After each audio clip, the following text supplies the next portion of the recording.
Uh, Hello, everybody. God, grant me the serenity to accept the things I cannot change, the courage to change the things that I can, and the wisdom to know the difference. That's what we say in a whole lot of our fellowship meetings and other meetings. That was the serenity prayer.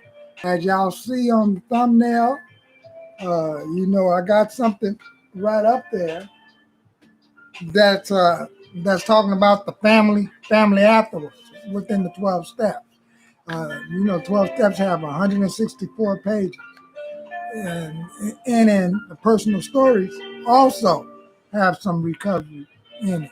That's after the 164 pages as outlined in the big book of Alcoholics Anonymous. And I wanted to talk about the topic, so I'm gonna read here about the family afterwards, Chap.9. It allowed me not to be, dominated after, three relapses, then an 8-year run, third program, then 1 week run, you know, uh, allowed me to not to be dominated. And then I seen a whole lot of things that dominated me within my family structure. Coming out of a treatment center, uh, so many times not knowing if it's gonna work.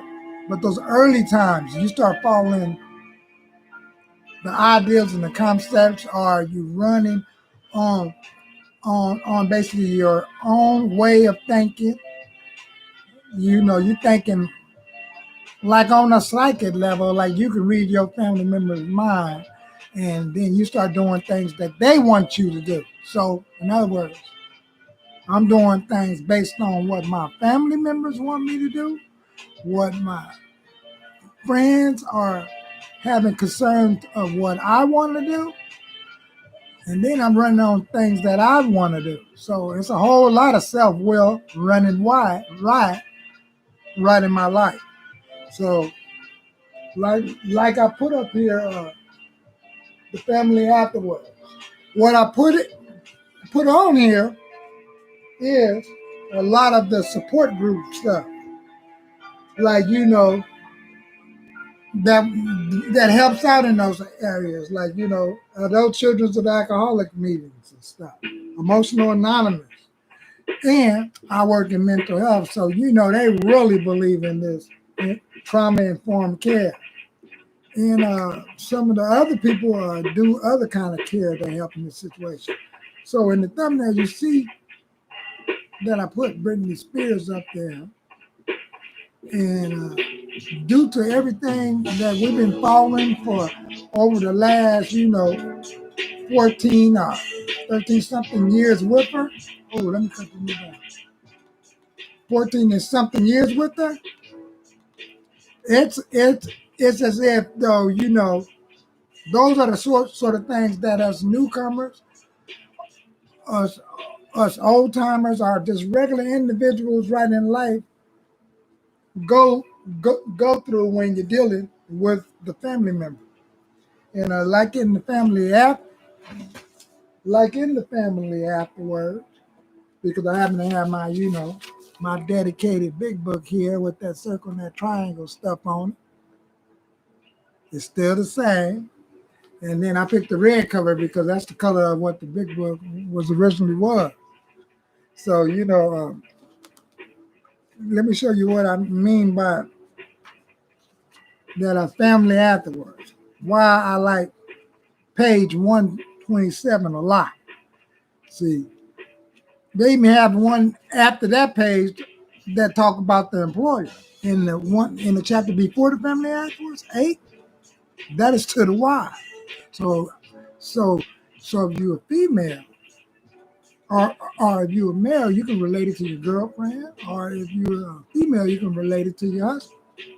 So, that gives you a conception of why in this basic text you need a sponsor, a mentor. So on page 127, that I'm talking about,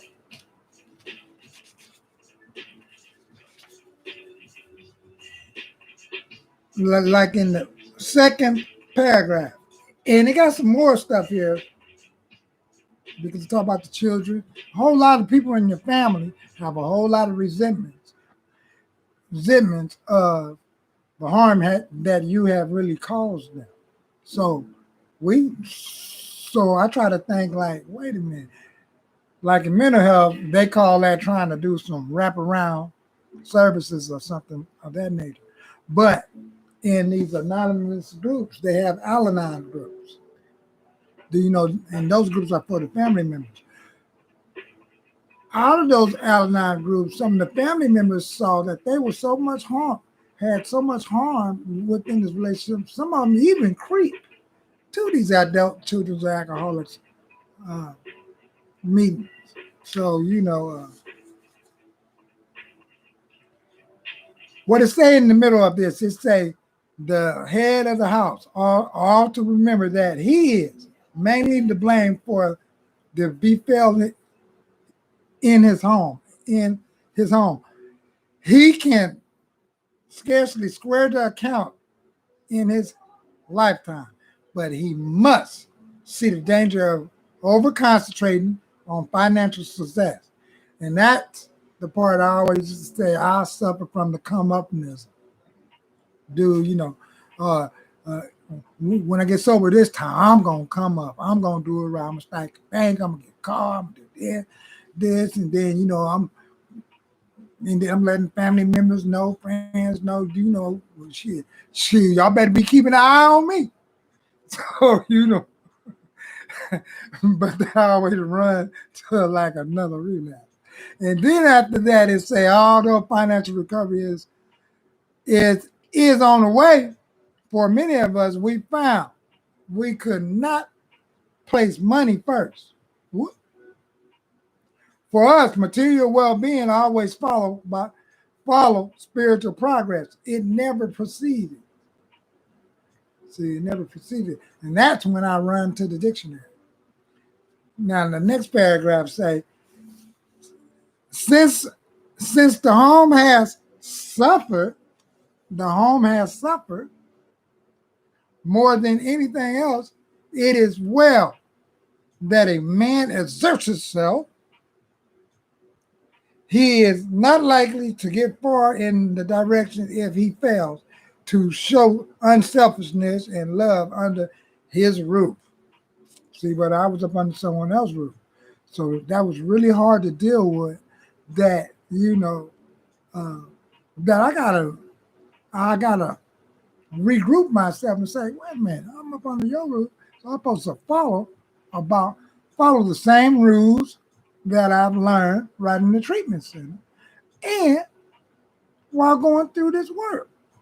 So, and then after that, what I found is that we know it's difficult, wives and families, but the man who is getting over alcoholism, crackaholism, methaholism, all kind of isms, must remember he did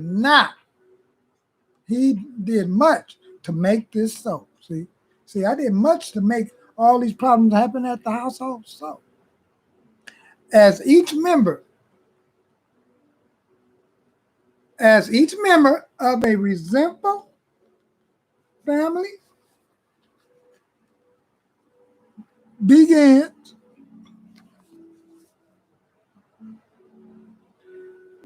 to see his shortcoming and admits them to others, he lay a basis for helpful discussion. See, now that was the part that was hard. Like, man, how can I lay some ground for a discussion? Then I would lay some ground because the family would pressure me. Well, when are you gonna go back to church? And when you gonna go back to church? And then I say, like, mommy, that didn't work the last time. Well, those meetings can't be your church. I know those meetings can't be in my church, but those meetings is my treatment. It's not like I'm getting over medicated, but that's my new way of fellowship. until I get to the place where it's saying the textbook of Alcoholics Anonymous, go back and be quick to see where, religious things help. So, it does say that right in that text. If you belong to a religious domination, be quick. Quicken your heart, your spirit, your actions. To this time when you go back to the church, don't go back to church like I always went prior to getting this word. I always went back to church on defense. Like I'm just waiting for you to say the wrong thing. Dude, and it's not like I'm trying to really wait for you to say the wrong thing.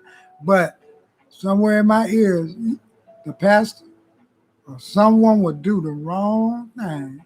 And that's just the only excuse I need to go and give me a drink or a hit. So, like I say, the family afterwards, I'm just basically saying that going back to getting out of a program or a treatment center and going back around family members, uh,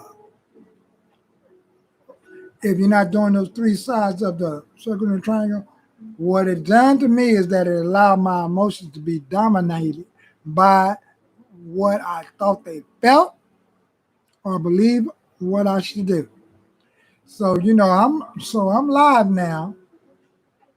Uh, I send the text out there. I only see like one or two people writing the live. So if y'all want to come up, I don't know if I'm supposed to go up here, and copy and paste and put something in the live. I don't know.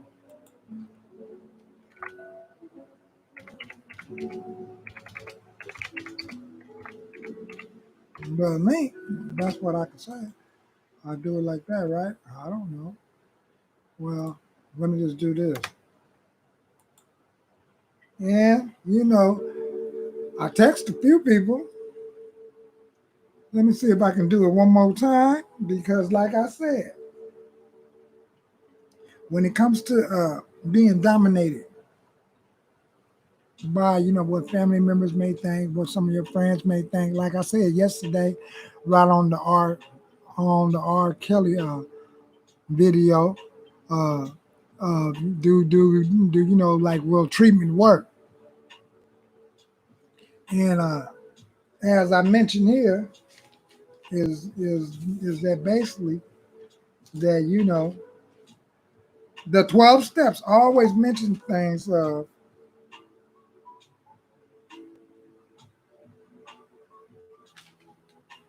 you know like what arose when I went back to the house. A whole lot of trust, a whole lot of resentments. Like I didn't do good enough as a man or a big brother or uncle, cousin. So when any of these family members came around, do it was always something that was jumping off that I knew that they knew that I was in Los Angeles just having a ball, drinking my 8 balls and Cisco's and things of that nature. So, in other words, I wanted to touch basics right on this topic, and let me get back to something else that I saw for the main reason of why we put trauma informed care in there, right? And what that's basically saying is that with trauma informed care, it's saying stuff to the nature of uh, what I would like to say is what is the definition of trauma informed care? Here's the question. Trauma informed care is the organizational structure of treatment framework that involve understanding, recognizing, and responding to the effects of all types of trauma. It emphasizes physical, psychological, and emotional safety for both consumers, providers, and help survivors rebuild sense of control, and empowerment. And this is what the 12 step does also. Even those people that can use the tenets within their religion or anything of those natures. But all of these structures, you notice what it have, some type of peer connection, some type of connection to someone that's on the outside of it, not someone that's in the same frame as much as, y'all both came in there together and y'all finna get this thing. It always have something that's like that rope or that ladder that they can throw in that ditch to help you climb out. So, you know, uh, tune in for some more videos and let's get ready for the next one because I want to talk about have have science figured out a way to keep an alcoholic like me clean and sober because lately on the news now they got an operation where that you can have something in your brain to help you not be addicted. And we're going to talk about that in another video. Or I might join somebody live and get on it. But as I say with this trauma-informed care, like will something like with what Britney Spears and went through help her?